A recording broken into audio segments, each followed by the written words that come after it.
Magandang buhay mga Lods! Gusto ko lang i-share ang aking tip para dun sa mga mommy at daddies na gustong turuan ng mga anak regarding sa multiplication.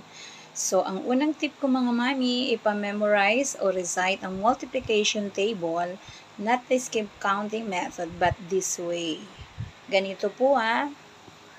So, start tayo sa table of 2.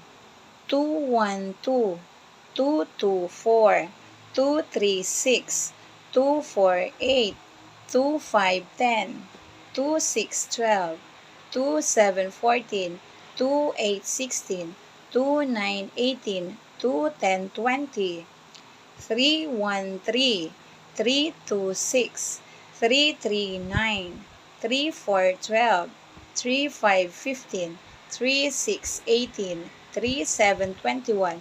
3, 8, 24. 3, 9, 27. 3, 10, 30. So, ganun po ha, my dear parents, kung paano magpa-memorize ng multiplication table. Tanggalin na po yung times at equals because it's just time consuming.